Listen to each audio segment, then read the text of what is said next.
Dinipensahan ni Pangulong Rodrigo Duterte ang pagtatalaga kay Mocha Uson bilang Assistant Secretary ng Presidential Communications Operations Office o PCOO.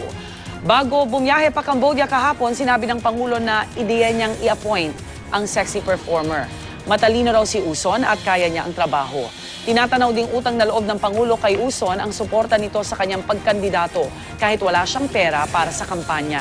Nagbigay raw noon ng libreng serbisyo si Uson at ang kanyang grupong Mocha Girls sa kanilang pag-iikot sa mga lalawigan. Nauna nang itinalaga ng Pangulo si Uson bilang board member ng MTRCB. There's nothing wrong with the woman or the girl. She's bright, she's articulate.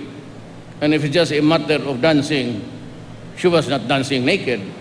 She was during the campaign. A little bit sexier than the other.